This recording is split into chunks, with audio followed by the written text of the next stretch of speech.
चुनाव के महासंग्राम में अब बस कुछ ही दिन शेष हैं। पहले चरण की वोटिंग 23 अप्रैल को होनी है, लेकिन उससे पहले चुनाव आयोग ने मतदाताओं के लिए एक बहुत बड़ी खुशखबरी दी है।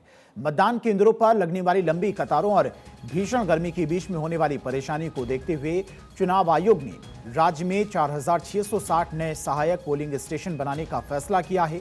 क्या है आयोग की नई गाइडलाइंस और कैसे बदलेगा बंगाल का चुनावी नक्शा, वो भी समझिए। दरअसल बंगाल की राजनीति में एक एक वोट की कीमत है और चुनाव आयोग चाहता है कि हर मतदाता बिना किसी परेशानी के अपने अधिकार का प्रयोग करे। अक्सर देखा जाता है कि एक ही बूथ पर भारी भीड़ होने की वजह से कई लोग वोट दिए बिना ही लौट जाते हैं और इसी समस्या का हल निकालते हुए चुनाव आयोग ने 4,660 सहायक मतदान केंद्रों को हरी झंडी दे दी है। जहां मतदाताओं की संख्या 1200 से अधिक है, वहां पर बनेगा सहायक बूथ। कुल बूथ की बात करें तो सहायक केंद्रों की संख्या मिलाकर अब बढ़कर यह संख्या हो गई है 85,379। मतदाताओं की सुविधा के लिए 321 पुराने मतदान केंद्रों की लोकेशन बदली गई है। मतदान केंद्र नियमावली 2020 में उसके पैरा 4.2.2 का पालन अनिवार्य किया गया है। आयोग ने केवल बूथ नहीं बढ़ाए बल्कि पारदर्शिता के लिए सख्त शर्तें भी रखी हैं। जिन 321 बूथों की जगह बदली गई है, वहां के हर एक वोटर को व्यक्तिगत रूप से जानकारी देना अनिवार्य होगा। साथ ही सभी मान्यता प्राप्त राजनीतिक दलों को भी लिखित में सूचना दी जाएगी ताकि किसी भी तरह के मैनिपुलेशन के आरोपों की गुंजाइश न रहे। बंगाल का ये रण 2 चरणों में सिमटा हुआ है, लेकिन मुकाबला त्रिकोणीय और बेहद कड़ा है। इन 2 हफ्तों में बंगाल की किस्मत का फैसला होना है।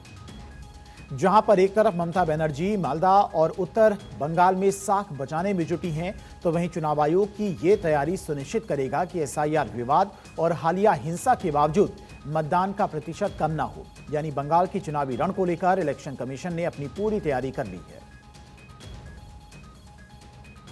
पश्चिम बंगाल चुनाव निर्वाचन आयोग के लिए भी लिटमस टेस्ट की तरह है। यहाँ भी निर्वाचन आयोग कोशिश कर रहा है पश्चिम बंगाल में पारदर्शी तरीके से चुनाव कराया जा सके। इसके लिए 4,660 नए सहायक पोलिंग स्टेशन बनाने की बात कही गई है। कुल मिलाकर के अगर देखा जाए तो लगभग 85,379 बूथों पर मतदान प्रक्रिया संपन्न होगी। आयोग ने यह भी कहा है कि 321 नए पोलिंग स्टेशन स्थानांतरित किए जा रहे हैं। इसके बारे में निश्चित रूप से वहाँ के मतदाताओं को जानकारी दी जाएगी।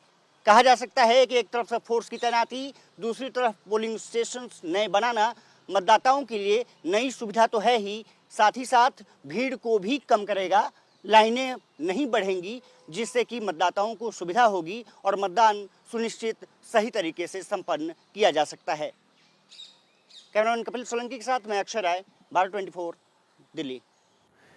चुनाव आयोग ने पश्चिम बंगाल विधानसभा चुनाव में दोबारा चुनाव कराने के लिए और सख्त रवैया अपनाया है। अधिकारियों ने संकेत दिया है कि वोटर्स को डराने धमकाने या फिर वोटिंग में रुकावट डालने के मामलों में अब दोबारा चुनाव कराने का आदेश और तेजी से दिया जा सकता है। दरअसल representation of the people act 1951 खास हालात में रीपोलिंग के लिए नियम देता है। कानून खास बूथ या पोलिंग स्टेशन पर रीपोल कराने की इजाजत देता है और ग्राउंड रिपोर्ट के आधार पर आखिरी फैसला कमीशन का होता है। पिछले चुनाव में राजनीतिक पार्टियों ने राज्य भर के कई पोलिंग स्टेशंस पर अक्सर डराने धमकाने, बूथ कैप्चरिंग और वोटर में रुकावट डालने का आरोप लगाया था। हालांकि ऐसे कई मामलों में रीपोल का ऑर्डर नहीं दिया गया क्योंकि फैसले ज्यादातर पीठासीन अधिकारियों की रिपोर्ट पर आधारित थे।